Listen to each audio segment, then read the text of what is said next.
kind of talk to you about like your tour that you did in Asia, which was last Yeah. summer, wasn't it?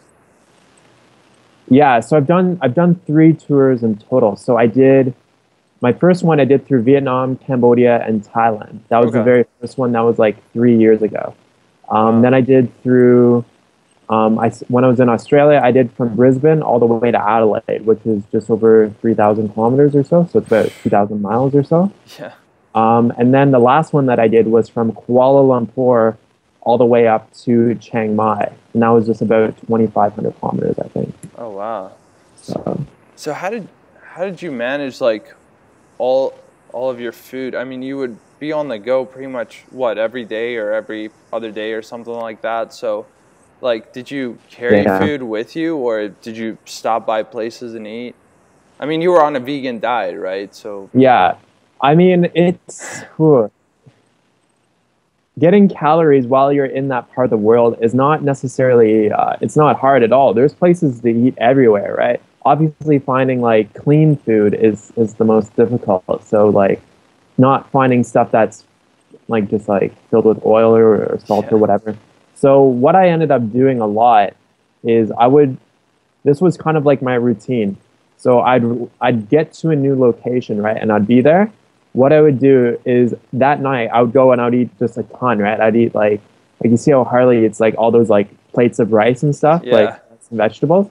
I would do the same, right? Because I have to like basically get my body back into a state where it's like got lots of carbs in it. So because if I'm going out and riding another 100 miles the next day, like you got to eat properly the day before. So when I would do that, I'd get those meals and I'd eat a lot the night before. And then what I would also do is I'd get these little packages of rice. They would come in these little plastic bags, and Okay. it would just be plain white rice. And I'd get and they're about 30 cents each. So I'd get I don't know maybe like 5 or 6 of those, Right. and bring those with me. And then I'd also buy bags of sugar, and I'd literally eat just refined sugar, Yeah, yeah. because I could just mix that in with my water bottle and just sip that while I'm on Right. the bike. And I was like, it's actually a pretty decent calorie source. The only thing is that it does dehydrate you quite a bit Yeah. because it's just like it's this you're just consuming sugar. And then I would also whenever I'd stop, so maybe every 2 hours or every 3 hours, I would stop and I'd probably eat two or three of these bags of rice. And all I do is I bought a little bottle of soy sauce and some pepper, Right. so just black ground pepper, and I just a little bit of soy sauce, a little bit of pepper, and then I had a spoon with me, and I just eat that. So, like the bags of rice you would buy, though, was it already cooked, or did you find places like I guess places that you were staying at and Mm. use like their stoves or microwaves or something?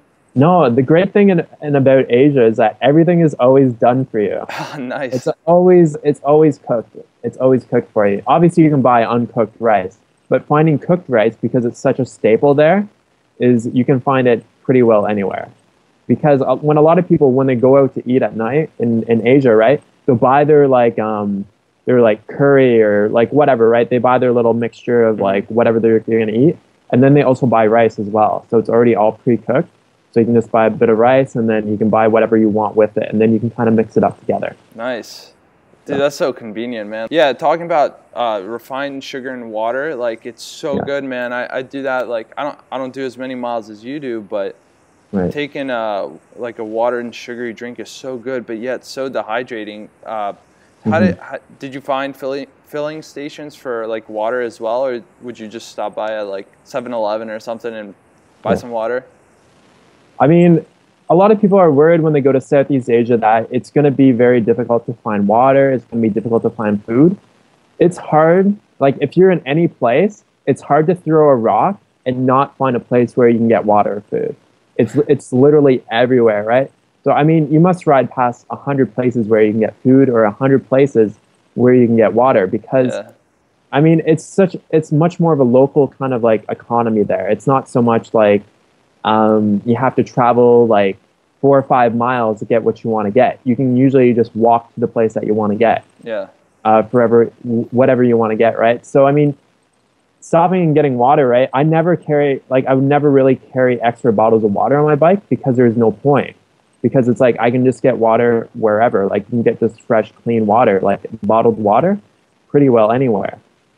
Yeah, nice, man. Well, that's awesome. Sounds like, is Asia like your favorite place that you toured, or what would be your favorite place that you've been? I mean, there's pros and cons to everywhere that you cycle tour. Southeast Asia is really hot, and the sun just cooks you out there. So like my legs, so I would wear like arm covers, right, to protect my arms, and obviously gloves. And with my helmet, I would still, and I had a visor over my face. My face still got sunburned, even though it was covered from the sun. And I'm like, this is so weird. How is this happening? It's actually from the glare off the road. Oh, really? The glare off the road was still burning my face. Because if I'm riding 7 or 8 hours, I'm still subjecting myself to a lot of road glare. So my face would still get burnt. I have photos of myself where I'm like, holy crap, my face is so red. It's crazy. So, I mean, different places it's gonna pose a different adventure in each one.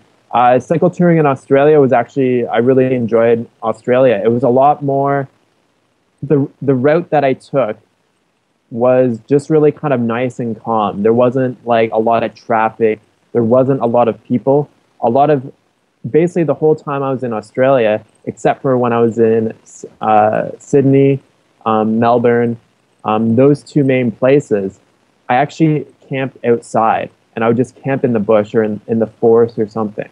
That's something that's much harder to do in a place like Southeast Asia. So in Southeast Asia, the last time that I was there, I would camp out, or no, I wouldn't camp out. I would stay in hotels or in guest houses. So every night I would just find a guest house wherever I was going, and that's where I would stay. So typically there, it's like $5 to $10 per night. Whereas like if you're trying to do that in Australia, you might be spending $100 per night. Yeah. So each place that you go to is going to offer up a different challenge, right? I really like Southeast Asia. It's a fun place to go to. Mm-hmm. But if I were to do a cycle tour again, it'd probably be through Canada or it'd be through the United States. Yeah. Mainly for that because you can still do it predominantly on fruit base if you're in a North American country. So you can go get a lot of fruit juice. You can get a lot of dried fruit with dates and raisins and all that kind of stuff. You can have a lot of that stuff. And even if you go into a grocery store, you can just get bread if you really just want something that's cooked. Right. Yeah, definitely. That's cool, man. So I guess what would be some quick tips that you would have to offer to anyone who's thinking of touring, say, in the States or Southeast Asia or anywhere? Just doing long tours like you did, like sometimes 100 miles per day plus, So what would you have to recommend a cyclist?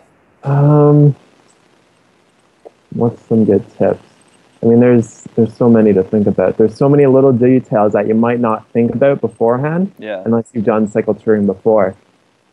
I mean, the biggest thing for me was to keep my weight to a minimum. That was really important to me.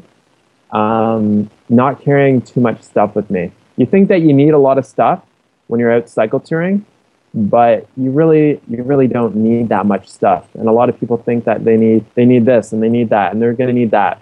By the end, like by my last tour, right, I was just like, there's so little stuff that I need when I'm actually out cycle touring, which was really cool. Other good tips is obviously to put miles on your bike with weight on it. This is something I haven't done, but it's something that I recommend. So if you're preparing to do a cycle tour, actually load up your bike with all the weight that you're going to be taking with you, and actually go out riding with it and see how your body reacts to it, because you're not going to be able to go as fast when you have a lot more weight on your bike. Also, I mean, when you're out there, just have fun. Cycle touring, say you're doing it by yourself, can be very lonely, and that can be a big challenge of it, especially in places like Southeast Asia where nobody really speaks English unless you're in the tourist places. So it is challenging just because you're out there by yourself and there's no one really to help you, and you're just kind of like, it's like your own little adventure. You're doing it on your own. So that can be challenging in and of itself. So just kind of knowing about these things, knowing that there's going to be different challenges, like especially with the sun. recommend taking the sun as being one of the most serious things that you have to consider when you're at cycle touring. So I would wear like a long sleeve shirt. I wouldn't wear long sleeve pants, but maybe use a little bit of sunscreen on your legs. Right. And on your face as well. Yeah, yeah. Okay, so keeping it simple and also preparing with it with, like you said, practice with weights on beforehand and seeing how it's going to be. Yeah. Sweet, Yeah. man. And you have a new ebook coming out soon, don't you? Do you want to tell us a little bit about that? Yeah, so this is something that I've been working on seemingly forever, it seems. I think it's been since December. Wow. Since December 2013 that I've really actually been working on it. So it's called Real Food, Real Simple. So, I mean, this isn't geared towards someone who's been vegan for like 20 years or something like that. This is geared towards people who have really no idea about living a high-carb, plant-based lifestyle. And they're just kind of getting into it, and they just want a simple guide that kind of shows them some really good staple recipes that you can have. And it uses like real ingredients that you're going to find at the grocery store. Right. It's not like you have to go to like some special health food store and be like, you have to get this weird like maca powder or something like that for the recipe. It just uses like the basics. So like bananas, dates, rice, potatoes, tomatoes, avocado are like the main ingredients that I use in pretty well most of the recipes, right? It also has raw food recipes as well as cooked food recipes. Nice. It has smoothies as well as dressing. So I love dressings. I like to make a dressing and actually like just pour it over potatoes, pour it over rice, pour it over a head of romaine lettuce, right? So it's just really kind of like versatile. It's not too strict on saying you have to eat like this. It's more about just getting people to introduce a lot more plant foods into their lifestyle. And I also I answer like a lot of questions as well. Like, so when you're first starting this, people always have questions about protein, iron, calcium, calories, how much should I be eating? All those questions I answer in there, because if you know the answers to those questions, because one of the biggest challenges is that you're going to have the social aspect. So people are going to be asking you about it. And it's good to have just answers to those questions so that you can feel a little bit more informed on why you're eating like this. And I mean, I think it's just a fantastic guide for people when they just really want to make this a lifestyle and really kind of like embrace having a healthy lifestyle. Definitely, man. And what I love so much about it is that it's so simple. So literally anyone can do this. Anyone can do any of the recipes in the book and just go to the grocery store and pick up any of the ingredients like you said. And I think what most people have trouble with when they're doing ebooks is they try to get too fancy and, you know, they're thinking of like, they're using their experience of like, 10, 20 years of all the, fancy food ingredients. No, you got to keep it simple. And that's a great thing that you're going to reach the majority of people that never even heard of this lifestyle. So that's awesome, man. Yeah. Well, I mean, if you make something that's going to be too difficult and complicated for people, they're not going to follow it, right? Definitely. So I want something that people are actually going to be able to use. And recipes that people are going to eat on a day-to-day basis, not something that you're going to make once a year. What's the point in having a recipe when you're only going to eat it once per year? Like, that's fine, right? Yeah. But if you're looking for something that you want to sustain you for the long term, learning all the basic recipes, learning all the, like even one of the recipes is a mono fruit meal. I've never actually seen that in a recipe book, right? But it just gives people permission to be like, all right, I can actually just eat a mono fruit meal as a meal if I want to. Definitely. I can just have a banana and date smoothie. Like, that's fine. Obviously, it's not just like those simple meals. They do get a little bit more kind of, I wouldn't say complicated, but there's a little bit more to them, right? Right. And the recipes that I actually eat, like, it's not like I just made these just for the recipe book. They're things that I do actually eat on a continual basis.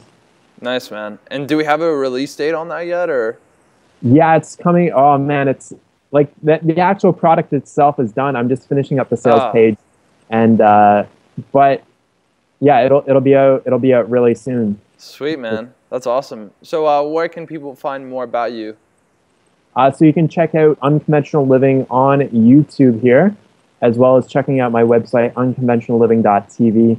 I got a great little free ebook going out there, so you can grab that as well. And I mean, I live by three kind of like paradigms, I guess, in my life is live simple, live clean, live intentionally.